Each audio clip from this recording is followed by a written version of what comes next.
kyk, waar die en daar ongelooflik, nee. Hy het saam met die Bobbejane geslaap en hy laat 'n maan groot gemaak. Ek ken hulle Tarzan. En hy swing in die bome en is net te wonderlik. En Pietertjie kry slimslang. Die aand slip hy uit, wat jy nooit moet doen nie. Slip hy uit en hy gaan rivier toe. Daar's 'n klomp blou ape altyd by die rivier. En hy het al gesien hulle is so 'n groot boom maar by die rivier is hulle altyd. En hy besluit hy gaan vanaand bietjie by hulle Tarzan wees. En hy klim maar op in die boom, maar daar is so groot tak wat so uitkom en nou gaan lê oor die tak. Hy gaan 'n bietjie saam met die Bobbejane slaap. Nie 'n Bobbejane nie, apies slaap. Dat hy Tarzan kan raak. En hy slaap daar tussen die apies. Glad nie lekker nie. Hy tak, dan voeter hy amper van die kant af, dan sy weer wakker en hy kry omtrent nie geslaap nie. Die volgende oggend toe hy nou wakker word, hy sien hy maar hier 'n paar ape tog kom sit in die boom. Want toe hy nou staan opgeklim het, is die ape almal weg. Maar toe hy nou wakker word, sien maar hier is 'n paar ape en hy besef dit gebeur. Hy's nou Tarzan. Hy slaap met die ape. Yes man, en hy is opgeword, hy staan op die tak en hy sien een afspring na daai tak toe en hy besluit hy ook saam en hy spring na daai tak toe en kwaa, breek die tak en hy val op die grond en hy breek sy arm. Nou stap hy huis toe met die gebreekte arm. En dit is vroeg man. Nou dink hy self, wat maak hy nou? Maar hy besef dat daar's 'n manier hoe jy nou kan wegsteek. Hy moet nou sy pa sê hulle moet dokter toe gaan. Hy klop aan sy pa se venster en sê pa, moet dokter toe. Sy pa sê wat nou? Hy sê nee pa, ek het by die ape gaan slaap en toe het ek my arm gebreek. Sy pa sê Pietertjie, dit beteken nie as jy die ape slaap jy's 'n Bobbejaan nie. Het julle dit? Kinders, jy kan by ape slaap, jy gaan nie Tarzan word nie. Alright. Dieselfde is waar van die kerk van Jesus Christus. Dit beteken nie dat jy hier sit as jy 'n kind van die Here nie. Dis nie wat jou kind van die Here gaan maak nie. Kinders, is belangrik om te verstaan, want baie keer dan dink ek maar ek het in die kerk groot geword. Okay? Die feit dat jy hier is maak jy nie 'n Bobbejaan nie. Ook nie 'n Christen nie. En ons gaan vanoggend lees, wat is dit wat my kind van die Here maak? Hoekom kan ek sê ek's 'n kind van die Here? En dan gaan dit nog meer gaan, nou Paulus gaan ons regtig mooi help op ons sê, hoekom kan ek glo? Waarom kan ek glo? Kom ons kyk gou saam. 1 Korintiërs 15.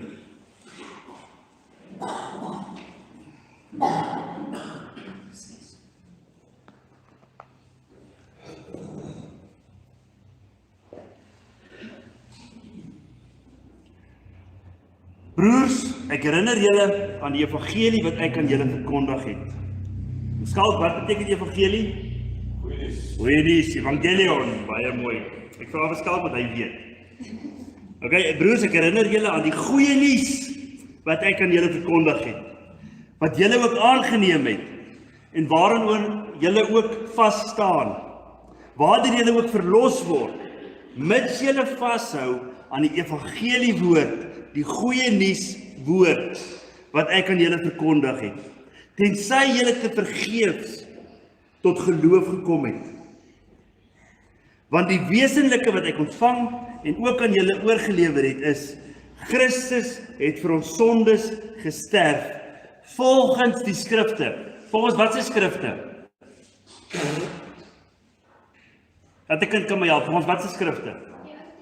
Die Ou Testament. Die Japaneese weet dis die Ou Testament. So my allergies fout oor aan, so lyk die Japanees wat sy is nie. Hoor, julle moenie vasspot daaroor nie. In elk geval, alright. Volgens die skrifte, nee, volgens die Bybel. Hy is begrawe en op die 3de dag opgewek, volgens die skrifte. En hy het aan Sefas verskyn en toe ook aan die 12. Daarna het hy aan meer as 500 broers tegelyk verskyn, van wie die meeste nou nog leef, maar sommige al ontslaap het. Hoekom dink julle sê hy dit? Van die meeste wie nou nog leef. As jy wonder, kan jy gaan vra. Hierdie is omtrent geskryf so 60 na Christus. So 20, 30 jaar, ek dink eintlik Korintiërs is by 50 na Christus, so 20, 30 jaar na Jesus opgestaan. So hierdie ouens wat hom gesien het, is nou al so seker, sê maar hulle was 20, hulle is nou 50, manne van 50, 60, 70. Daarna het hy aan Jakobus verskyn en toe aan al die apostels. As die laaste van almal het hy ook aan my, die misgeboorte, verskyn. Want ek is die geringste van die apostels, nie geskik om apostel genoem te word, omdat ek die gemeente van God vervolg het.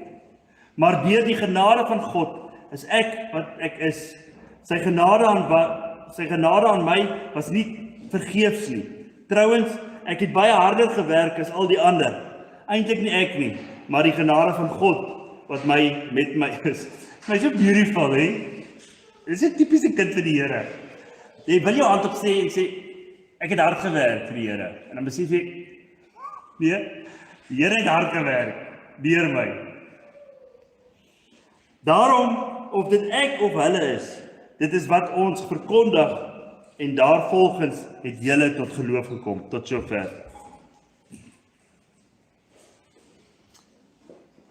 1 Korintiërs 15 sal ons nou sien, ons die hele 1 Korintiërs 15, maar dit is belangrik om die eerste deel net gou te hanteer.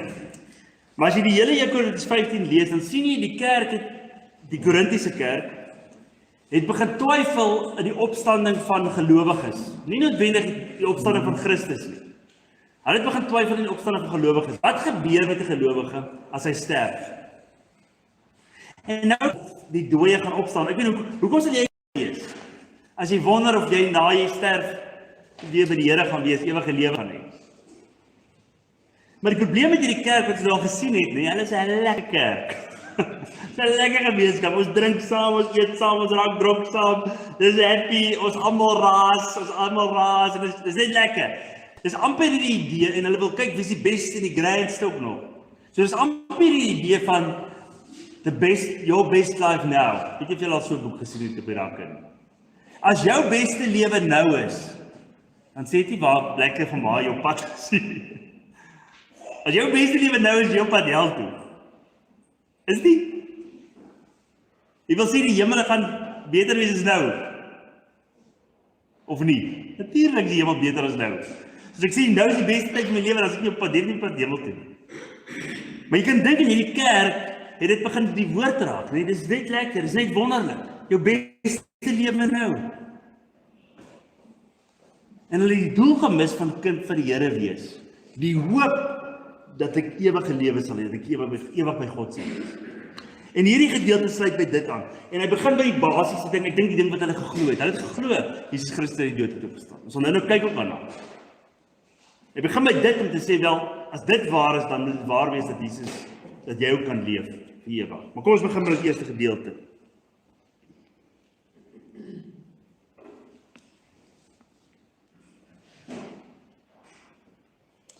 Broers, ek herinner julle aan die goeie nuus, wat ek aan julle verkondig het, wat julle ook aangeneem het, en waarin julle ook vasstaan. Alright? Hoekom is ek 'n kind van die Here? Wat maak my 'n kind van die Here? Okay, daar's 3 goeters. Die eerste ding is, ek het eers gehoor, iemand het vir my die goeie nuus verkondig. Iemand het vir my kom sê, Jesus het vir jou sonde gesterf, om jou van alle sonde in jou lewe skoon te was, om jou te vergewe. Jesus het vir jou, toe jy kom skoon was, het hy jou in die teenwoordigheid van God geplaas, en jy het ewige lewe ontvang. Wat beteken, ja, jy sal dalk sterf hier op aarde, maar jy gaan vir ewig leef. Jou sterwe gaan so slaap wees, maar jy gaan vir ewig leef. Okay? So dis die evangelie, dis die goeie nuus. Jesus Christus het gesterf en het opgestaan, hy het gesterf vir jou sonde, hy het al jou sondes vergewe, as jy in hom glo, hy het dit skoon gewas, het jy in ewigheid geplaas, en daarom soos Christus opgestaan het, sal ek ook opstaan. Dis die evangelie. Ergens het jy dit al gehoor. Nie, hoor gou mooi, want dis die valse evangelie. Nie evangelie van, as jy Jesus aanneem, sal dit beter gaan in jou lewe nie. Dis nie die evangelie nie. Ons hoor soms dit as evangelie, maar dis nie die evangelie. As die mense Jesus aanneem omdat hulle glo dit gaan beter gaan in hulle lewens, het hulle nie ware bekering beleef nie. Want dis nie die evangelie nie. Die evangelie is nie, as jy Jesus aanneem, gaan jy ryker word of meer welvarend wees. Dis nie die evangelie nie. As jy dit gehoor het en Jesus aangeneem het, jy 'n valse bekering gehad. Die evangelie is nie eers, hoor mooi, dat Jesus jou liefhet nie.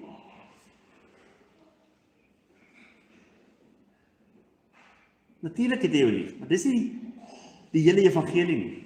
Die evangelie is dat hy gesterf het vir jou sonde. Vir jou wat sondig is, wat sonde doen, hy het vir jou gesterf.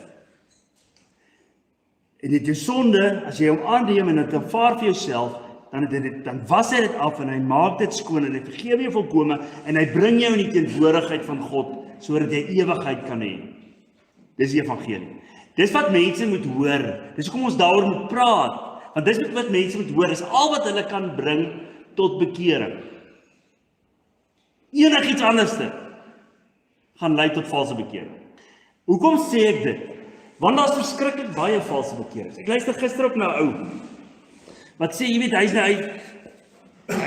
'n Hollywood-ster en hy het tot bekering gekom en hy selfs gedoop nou. En dan vra jy, dat sê nou, hoekom het dit gebeur? Dan sê hy, want hy het dit besef, dis beter om vir die Here te leef. Dis nie die evangelie nie.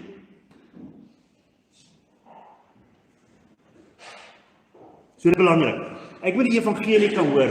Ek moet ergens in my lewe al die evangelie gehoor het, om werklik tot bekering te kom. Die ware evangelie. Wat ons verkondig het, wat julle ook aangeneem het. Dis die tweede punt van ware bekering. Ek moet dit aanneem. Die woord vir aanneem is paralambano, wat beteken para is rondom. Die Grieks vir para nie die Grieks vir para nie. Para is 'n Griekse woord wat beteken rondom. In ons taal is dit para. Dis nie para nie, dis 'n rondom, dis die Grieks. En lambano is om naby jou te vat. Te ontvang, okay? So ek vat dit en ek sit dit rondom my. Dis amper soos 'n kombers wat ek om my aantrek. Paralambano. Ek vat dit en ek sit dit rondom my, okay? So ek het die evangelie gehoor wat gesê het Jesus Christus het vir ons sondes gesterwe en hy het ons kom vergewe van sonde as ek dit aanneem, alright? En ek het nou ewige lewe. Nou vat ek daai boodskap en ek sê dis myne. Is jy gered? Ja, want Jesus het gesterf vir my sonde. Sal jy ewig lewe? Ja, want ek staan in die teenwoordigheid van God. En dis hoe ek my hele lewe verstaan, dis wat ek aangeneem het. Dis wat ek myne gemaak het. So daarom in my lewe het ek 'n besef gehad dat ek is sonde. Ek doen sonde. Ek het 'n besef gehad ek is nie 'n goeie mens nie. Belangrik dat ek daai besef het. Ek is nie 'n goeie mens nie. Ek wil die slegte in my lewe. Selfs al weet ek dis die beter, dis die reg, dis die wet, dis die waarheid, het ek 'n begeerte vir die sleg. En nou het ek die evangelie gehoor en ek het dit myne gemaak en sê, dis wat ek wil hê. Here, ek wil nie hierdie sonde hê wat ek so begeer nie, ek wil U hê. En ek aanvaar U vergifnis vir my lewe. Ek aanvaar dat U my skoon was van my sonde. En nou aanvaar ek dat ek in die teenwoordigheid van God is. Elke moment. Ek glo dat ek aanvaar, dis myne.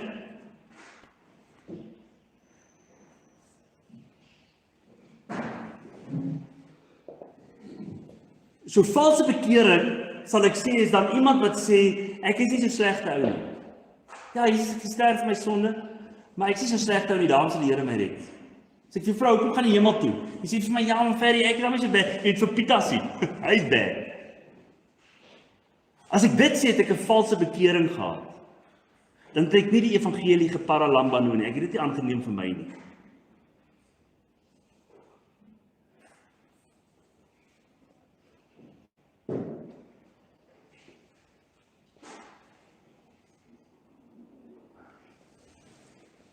So ware bekering, het die ware evangelie gehoor en ek het dit vir my aangetrek. Ek het besef ek is die ou wat moet vergewe word.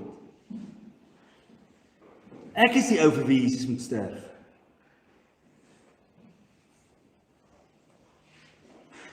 Ek herinner julle aan die evangelie wat ons verkondig het, wat julle ook aangeneem het, en waarin julle ook vas staan.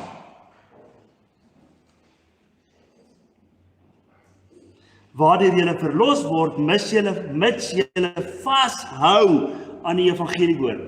Vas staan, vashou. Okay? Dis die derde punt van as ek tot bekering kom.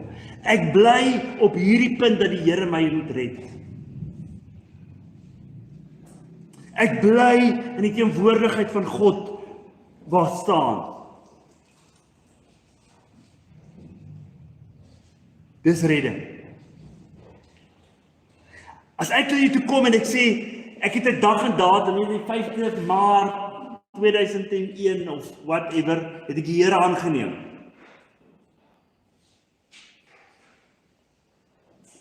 Okay? Wat wil jy vir my sê? Die vraag is, staan jy in die evangelie? Is dit hoe jy jou hele lewe sien en oordink? Dis hoe jy sonde in jou lewe hanteer. Ek sien die teenwoordigheid van God. Wanneer ek sonde val, besef ek, Christus het my vergewe. Besef ek is volkome vergewe, volkome skoon gewas. Dis waaraan ek staan.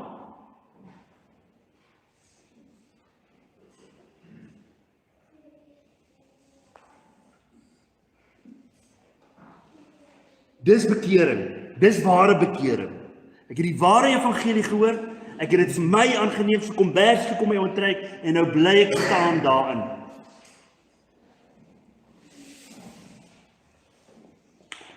Hoekom glo ek hierdie evangelie? Dis die volgende punt. Want dis wat baie mense sê, jy weet, ons is so gelukkig dat ons in 'n Christenhuis groot geword het. Ek in die evangelie glo, maar daai ou is 'n boeddhisthuis, of daai is 'n moslimhuis, jy weet, hy moet maar net glo wat hy glo. Is dit hoekom jy glo? Moet jy in 'n ouer huis groot geword wat kind van die Here is? Dan het jy valse geloof. Dis nie hoekom ons glo nie. Kyk hoe Paulus gaan dit uitspel vir die gemeente. Christus het vir ons gesondes gesterwe, volgens die skrifte. Hy is begrawe en op die 3de dag opgewek, volgens die skrifte. Dis die eerste punt. Hoekom kan jy glo? Want die Ou Testament, van 1000, 2000 jaar voor Jesus tot 400 jaar voor Christus, is daar 'n klomp ouens wat gesê het, Jesus Christus gaan kom. Hy gaan sterf, hy gaan opstaan. En omdat hy dit gesê het en dit gebeur het, daar kan ek goed glo. Ek wys vir my daai eerste teksvers. Jesaja 53, baie interessant. Jesaja 53 sal jy nooit in 'n sinagoge hoor dat hulle dit lees nie. Want dit is hulle Bybel. Die Ou Testament is die Joodse Bybel. Hulle sal nooit Jesaja 53, hulle dit vir 'n rabbi sê, hulle mag dit nie lees nie. Hoekom nie? Want dit klink te veel na die evangelie. Jesaja 53 vers 5, maar hy is ter wille van ons sondes oortredings deurboor. Ter wille van ons ongeregtighede is hy verbrysel. Die straf wat vir ons die vrede aanbring, wat op hom en deur sy wonde het daar vir ons genesing gekom. Van wie praat Jesaja? Hy is 700 jaar voor Christus. Van wie praat hy? Dis hoekom die Jode nie wil hê jy moet hieroor praat nie. Want daar is niemand anders wat ons ken, wat ons dit van kan sê. Geef my die volgende teksvers. Jesaja 53, 8-9. Uit die druk en uit die strafgerig is hy weggeneem. En onder sy tydsgenote, wie daaroor gedink dat hy afgesny is in die land van die lewendes? So waar is hy dan? As hy afgesny is in die land van die lewendes. Hy is dood. Alright. Ter wille van ons oortredings van ons volk was die plaag op hom, en hulle het hom sy graf by die goddeloses gegee, en by 'n ryke was hy in sy dood. Wie is hy ryke? Josef. Nee, dis die ou wat hom uitgehaal het. Hy was 'n skatryk ou, dis hoekom hy hierdie grafte gehad het.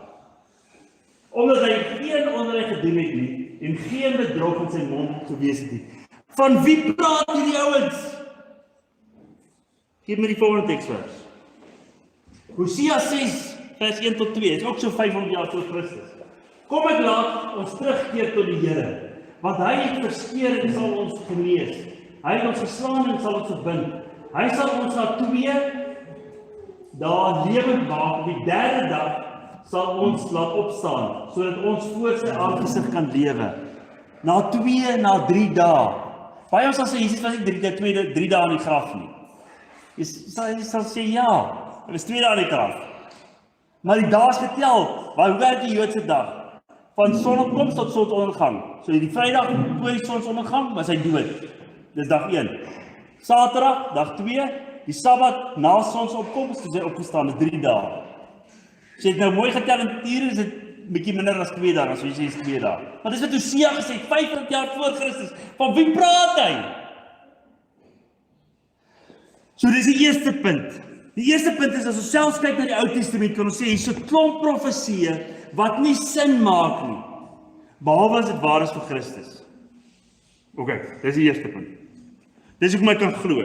Ek kan kyk na die Ou Testament en sê, daar's profesieë wat gaan waar word. Wanneer sal dit waar word? Dit het in Christus waar geword. En hierdie, dis nou net 'n paar teksverse wat ek aanhaal, daar's baie teksverse. Dan die volgende punt. Daarna, hy is begrawe en is op 3de dag opgewek volgens die geskrifte. En hy het aan Sefas verskyn. Wie is Sefas? Sefas is die Arameese woord vir rots. Wie ken julle wat sy naam rots beteken? Petrus, right. So Petrus, toe hy by die Arameërs, en die meeste ouens het Aramees gepraat op in hierdie tyd, saam met Grieks, maar ook maar Aramees, het hulle vir Petrus Sefas genoem, want hy het vir hulle 10 keer vertel van die storie dat hy rots is. Dat God gesê het, hy sal dis waarop hy sy kerk bou, die getuienis van Petrus. Okay? So in die heidense wêreld noem hulle hom nie meer Petrus, maar Sefas, lyk dit vir ons. Hy het eers aan Sefas verskyn. Sefas is die ou vir wie die meisietjie, slawe meisietjie vir hom gesê het, hey, was jy nie by Jesus nie? Dan sê hy 3 keer nie, hy vloek later aan. Want hy sê, ek was nie by Jesus nie. Piep, piep, piep, piep, piep. Hy het Jesus gesien en wat het gebeur? Hierdie ou wat so bangbroek is, wat by 'n slawe meisie nie kan die waarheid praat nie, staan op voor duisende mense en sê ek het hom gesien. Ek het hom gesien. Dis een nou, dis Sefas. Daarna het hy aan meer as 500 broers tegelyk verskyn, van wie meeste nou nog leef, maar sommige al ontslaap het. Okay? Na Sefas het hy 500 mense gaan sien. Op 'n gelyke tyd, nee? 500 mense wat by mekaar Jesus dan nog verskyn. Ons weet nie, in die Bybel word nie vir ons aangehaal waar dit gebeur nie, maar Petrus sê is waar. En Petrus sê Paulus sê is waar. Paulus sê wie wat, gaan vra die ouens. Baie van hulle leef nog. Dis kom hy het sê. Gaan vra hulle, jy is as 'n paar van hulle al dood, wat al oud geraak het en doodgaan, maar die meerderheid van hulle leef, gaan vra hulle. Meer as 500 ouens. As Paulus hier lieg, nee? Sou ons nie die brief gehad het nie. Is dit nie? Want die kerk sê die brief ontvang het sê 500 ouens, ons kon nie een kry nie. Die kerk het die brief gehou wat hulle sê dis die waarheid. Ek dink van hierdie 500 ouens was in die Korintiese kerk gewees. Soos ouens wat jy kon gaan opsoek het en gevra het, hoor het jy Jesus gesien? Jesus, ek het Jesus gesien. 500. Wat 'n voordeel het hulle gehad daai? Niks. Meeste van die apostels is doodgemaak omdat hulle geglo het, hulle het Jesus gesien. So as geen voordeel nie, as geen sosiale voordeel daaroor gewees nie. Maar meer as 500 het hom gesien, hulle kon dit gaan vra. Daarna het hy aan Jakobus verskyn. Wie is Jakobus? Ons weet van die disippels was Jakobus, maar dis nie hierdie Jakobus. Hierdie Jakobus is Jesus se broer. Jesus se broer, ons onthou toe Jesus geleef het Jesus se broer gesê vir sy ma, kom ons gaan haal vir Jesus, ek dink hy's bietjie mal. Hy's besig om mense te genees, of hy sê hy genees mense, en hy's besig om te praat van hy's die seun van God. Hy's nie meer lekker nie. Kom ons gaan hom op boet. Bring hom huis toe. Sit hom in die malhuis. Daar's nou nie 'n malhuis nie, maar sluit hom toe in sy kamer. Dis Jakobus. Tot op die dag van Jesus se dood glo hy nie Jesus is die seun van God nie. Nou as jy 'n broer het wat so twyfel in jou en na jou dood sê ek het Jesus gesien. En hy word een van die grootste ouens in die kerk, een van die ouderlinge in die kerk. Dit lyk vir my later as jy Handelinge lees, gevra hulle Jakobus se opinie. So belangrik raak hy. Hoe het hy verander? Hulle gaan vra hom. Hy het Jesus gesien. Ekskuus, vers 5 sê hy het aan Cephas verskyn, daarna aan die 12. Wie is die 12? Die 12, die staan eintlik 11 en dit het ons nou vir Matteus bygekies, dan is hulle weer 12. Dis die apostels wat Jesus, hulle het hom gesien toe die 500, ekskuus, ek nou weer net gou dit sê van die 12 van hulle. 11 van die 12 sterf van marteldood. Hulle word, wanneer hulle gemartel word hulle gesê, as jy net sal bely, dat Jesus het nie uit die dood uit opgestaan het. En dan sê ons kan nie bely wat is geglo, wat is gesien het nie. Dis hierdie 11 ouens. Hulle het weggehardloop op die dag van Jesus se kruisiging, want hulle was bang vir vervolging. Een van hulle hardloop poedelnaak weg, toe die ouer man die klere gryp, toe hardloop hy poedelnaak weg. So bang was hy. Hulle sê dat Jesus Christus, hulle is bereid om te sterf, want hulle het Christus gesien. Dan die 500, daarna Jakobus, as laaste van almal het hy ook aan my die misgeboorte verskyn. Die woord wat hy gebruik is eintlik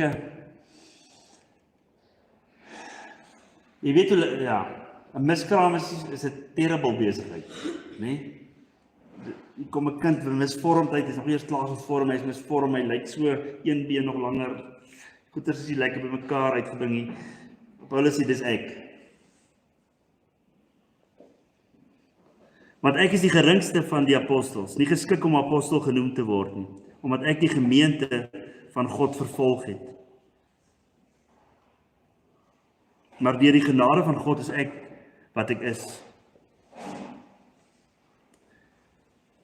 Paulus sê liewat, as jy nou die swakste of inteendeel die mees geloofwaardigste getuie moet kry die ou wat 'n vyand was van Christus. Hy het die kerk vervolg. Hy het van die ouens doodgemaak in die tronk, ons weet nie van iemand wat hy doodgemaak het, maar ons weet hy het van die ouens in die tronk gegooi. Ons weet dat hy bygestaan het by Stefanus en die ouens sy klere vasgehou en sê, gee julle klere vir my terwyl julle hom doodgooi met klippe. Dis Paulus. En hierdie ou kom radikaal tot bekering en sê, weet wat, ek het op Christus gesien. En die volk, waarby hy 'n rabbi was, 'n hoogs aanstaande ou, verwerp hom. Hy het op Christus gesien. As jy hierdie saak na enige hof toe vat, né? En jy sê, hoor hierso, hier is Cephas. Hier is die 12. Hier is Jakobus wat ook nie geglo het nie. Hier is die 500 wat Jesus gesien het. En Paulus, kom jy op miskraam? Danny, vertel wat jy gemaak het, hoe jy Jesus gehad het. Jy hom gesien, jy het hom gesien. As enige hof 'n uitspraak sou lewe en sê neem, daar het Jesus opgestaan nie, sou ons nie hofsittings kon hê nie. Is dit nie? Dis hoe hof werk. Gee my die getuienis. Wat het jy gesien? Ek het gesien daai man het daai man doodgesteek, okay? Wat het jy gesien? Ek het gesien daai man het daai man doodgesteek. Wat jy, ek het gesien, okay, hier's 3 ouens wat dieselfde ding sê. Wat kan ons weet? Daai man het daai man dood. Wat wen julle hieruit? Nee, ons weet nie, miskien nie as die 2 manne nie.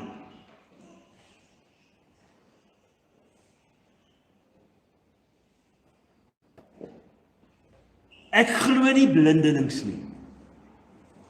Mohammed kry 'n aand 'n droom. Niemand weet van sy droom nie. Hy sê engel het hom gegryp en toe skryf hy die Koran. Nou daai engel kon nie spel nie, want die Koran het ongelooflik baie spelfoute. En jy sê vir my ek moet dit glo, dis stupid om dit te glo. Dis een ou. Boeddhisme. Dis 'n vet oompie in die Midde-Ooste. Man sê, 'n bietjie mediteer in die lewe, 'n bietjie, dis dan kom jy nou in die Here. Een ou. Daar's nie een geloof wat 500-600 jaar voor Christus al begin sê het Christus sal kom. Presies gesê het hy sal sterf vir sonde en hy sal opstaan in die tweede, derde dag nie. Daar is nie 'n geloof wat so baie voorspellings het oor hom nie. Daar is nie so 'n geloof wat soveel getuies het wat sê ons het hom gesien. Ons het hom gesien na die dood nie. Ons het getuig en ons gesien hy's mors dood, hy hang aan 'n kruis, hy's mors dood. Ons het dit gesien. Ons het die beste soldaat, sy nie dokter nie, maar 'n soldaat geweet hoe lyk hy wat vrek is. Hulle het 'n klomp ouens gekruisig. Ons het die beste ouens gehad om die doodsertifikaat te skryf, en sê hierdie ou is môre dood. Kyk, 'n soldaat wil nie jy ou moet halfpad dood wees en môre terugkom en hom doodmaak. Soldaat sorg dat jy dood is. Dit is kom hulle die spies in sy insteek. Hulle het seker gemaak hy is môre dood. En dan het jy meer as 500 ouens, van die meeste van hulle ly vir wat hulle sê, sterf vir wat hulle sê. Jy het die meeste radikaalste ouens teen die kerk, wat tot bekering kom wat hulle Jesus gesien het. Dis kom ek glo.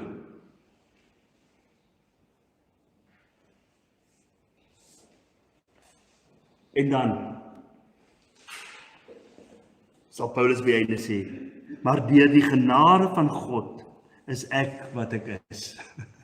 Yes, omdat die skrif dit sê, omdat die getuienis dit sê, maar omdat die gees van God in my gewerk het. Daarom glo ek. Dis hoekom ek glo. Hoekom is jy 'n kind van die Here? En jy dit antwoord. Interessant, die Here sal sê, julle moet gereed wees met die antwoord, as mense julle vra oor julle hoop. Hoekom is jy 'n kind van die Here?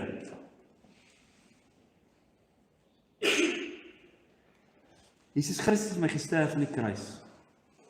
Hy het my sonde, want ek is 'n sondige ou. Ek doen sonde. Hy het vergewe.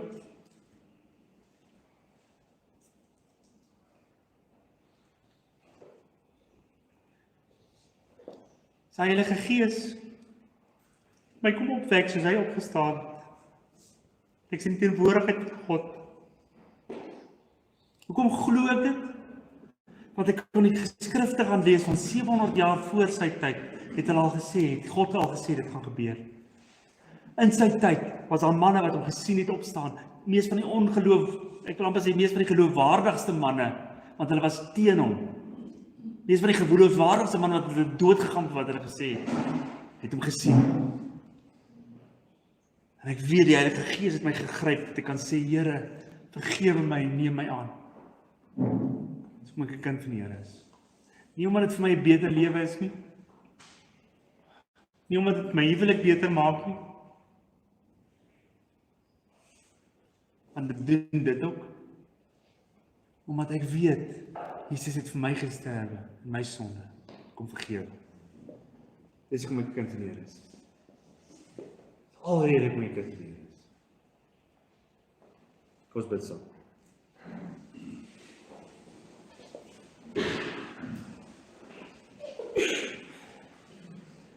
Ja, Here, ons hoor dit in die wêreld vreeslik baie dees, dat mense tot bekering kom, in hulle massas.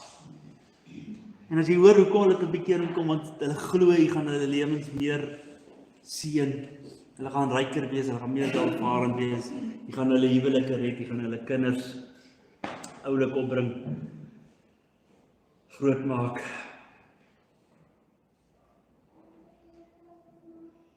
Here, dis nie die evangelie nie.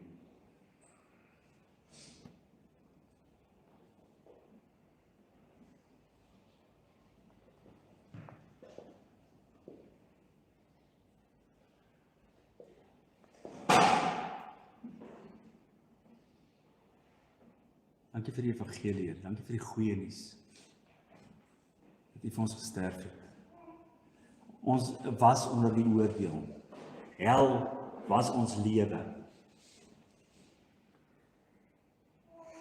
Ewigheid was hel vir ons. Konstant onder die oordeel. En U het ons uit kom red. U het vir my, en vir elkeen wat dit aangeneem het, kom skoon was. En nou sit U vir ons nie aan die buitekant van die tempel nie. U bring ons in die allerheiligste in die teenwoordigheid van God. Op die berg Sinai, sal die Hebreërskrywer sê, in die teenwoordigheid van God. En dis waar ons nou staan. Ons loof en prys die Here vir die ongelooflike genade. Ons loof en prys dat ons kan sê, ons glo dit, want dit kan wetlik bewys word. Deur die ooggetuies. Hier's briewe geskryf in daai tyd waar mense vir die ooggetuies kon gaan vra het. Die briewe geskryf deur die ooggetuies. Baie van die ooggetuies sterf 'n marteldood omdat hulle hierdie getuienis het. En daarom kan ek feitelik sê, ek weet. Ek kan dit nou in 'n hof gaan staan en bewys. Dat hy het gesterf en hy het opgestaan. En nie my kom red. En nie ons kom red. Loof die naam van die Here. Amen.